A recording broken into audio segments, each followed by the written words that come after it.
Exam point में आप लोग का स्वागत है। आरआरबी ग्रुप डी का मैं आप लोगों को आज इम्पॉर्टेंट बात बताने वाला हूँ। तो अगर आप आरआरबी ग्रुप डी का फॉर्म फॉर्म भरने के लिए सोच रहे हैं या फिर आप फॉर्म भर दिए हैं, तो ये वीडियो बिल्कुल ध्यान से देखिएगा क्योंकि ये बहुत ही आज महत्वपूर्ण जानकारी मैं आप लोगों को आज मैं आप लोगों को देने वाला हूँ। तो ये वीडियो बहुत ही इंपॉर्टेंट होने वाला है आप लोगों के लिए। अगर आप मेरे चैनल में नए हैं तो जल्दी से आप मेरे चैनल को सब्सक्राइब कर लीजिए और मेरा टेलीग्राम ग्रुप से भी आप लोग जुड़ जाइए, जो कि एग्ज़ाम पॉइंट नाम से मेरा चैनल बना हुआ है टेलीग्राम में। इसका जो लिंक है इस वीडियो की डिस्क्रिप्शन में दिया हुआ है। इस वीडियो के डिस्क्रिप्शन में लिंक दिया हुआ है, वहाँ पे जाके आप ज्वाइन हो जाइए। आपको वहाँ पे हमेशा नई नई अपडेट जानकारी मिलती रहेगी।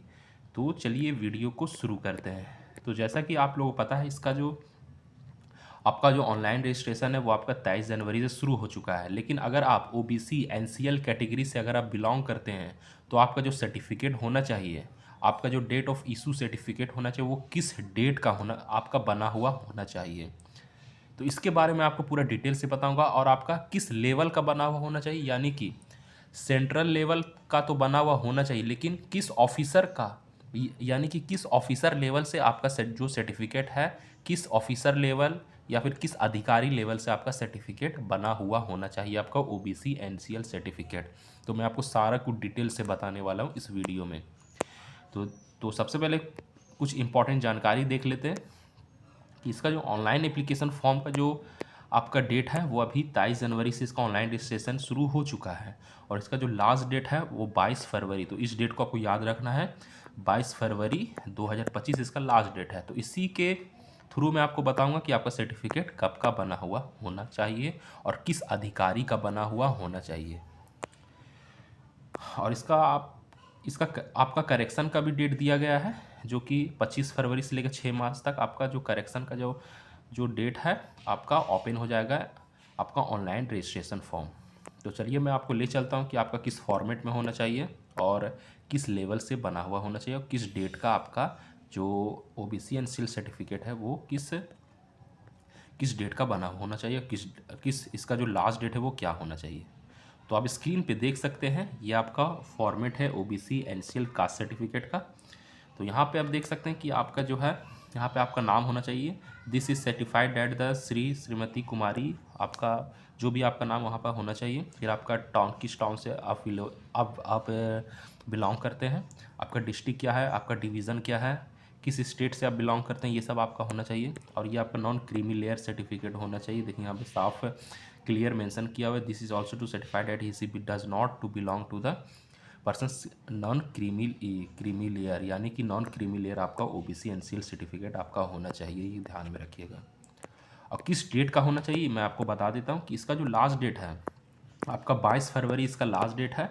तो इस डेट से कोशिश कीजिएगा कि इस डेट से पहले का आपका जो है वो आपका जो कास्ट सर्टिफिकेट है वो आपका वैलिड होना चाहिए। यानी कि जब आपके पास जो भी ओबीसी एनसीएल सर्टिफिकेट होगा उसमें क्लियरली मेंशन किया होगा कि आपका डेट ऑफ इशू से लेकर, यानी कि देखिए ये आपका फॉर्मेट रहा, तो कॉर्नर ऊपर के कॉर्नर में यहाँ पे लिखा होगा आपका डेट ऑफ इशू।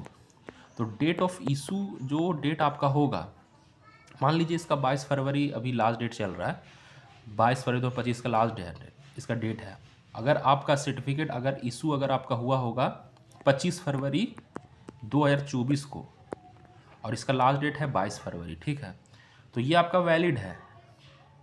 अब बात को मेरा समझ रहे हैं। अगर आपका 25 फरवरी 2024 आपका डेट ऑफ इशू है, यानी कि आपका 25 फरवरी 2024 को आपका जो ओबीसी एनसीएल सर्टिफिकेट जो है वो आपका इशू हुआ है, तो ये आपका वैलिड हो गया, ठीक है। अगर आपका कास्ट सर्टिफिकेट 20 फरवरी या फिर 21 फरवरी के आसपास, अगर आपका 20 या 21 फरवरी 2024 को अगर इशू हुआ है तो आपका जो है ये सर्टिफिकेट आपका वैलिड नहीं रहेगा। इसलिए अगर आपका तो जो आपके पास ओबीसी एनसीएल सर्टिफिकेट है उसके नीचे साफ मेंशन किया हुआ रहता है कि आपका डेट ऑफ इशू से लेकर 1 साल तक वैलिड रहता है। तो ये चीज़ आपको ध्यान में रखना है कि आपका जो ओबीसी एनसीएल सर्टिफिकेट है वो आपका 1 ईयर वैलिड होना चाहिए डेट ऑफ इशू से। तो आपको कोशिश यही करना है कि आपका जो कास्ट सर्टिफिकेट जो है वो आपका लास्ट डेट का पहले का बना हुआ होना चाहिए, ये आप कोशिश कीजिएगा। अगर इसका लास्ट डेट 22 फरवरी है तो कोशिश कीजिएगा लास्ट डेट का पहले का आपके पास ओबीसी एनसीएल सर्टिफिकेट बना हुआ होना चाहिए।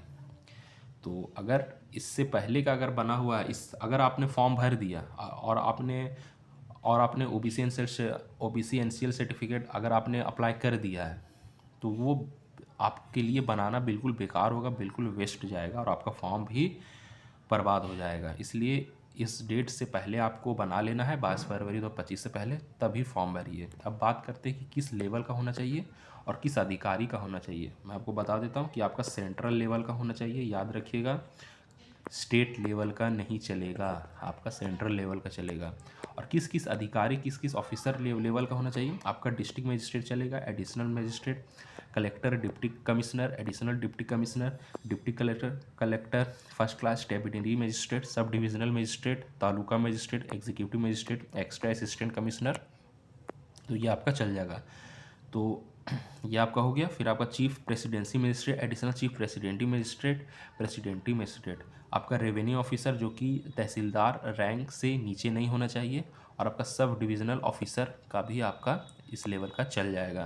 तो आप सीओ लेवल का आपका नहीं चलेगा, सेंट्रल लेवल। अगर आपका सेंट्रल लेवल सीओ लेवल का बना हुआ तो ये आपका वैलिड नहीं है, ये आपको ये सर्टिफिकेट बेकार हो जाएगा। तो ये आपको ध्यान रखना है। तो आपको 3 बातें ध्यान में रखना। पहला क्या मैं आपको बताया हूँ कि लास्ट डेट से पहले का होना चाहिए, यानी कि 22 फरवरी जो इसका लास्ट डेट है फॉर्म फिलिंग का, तो इस डेट का आपके पास पहले का होना चाहिए।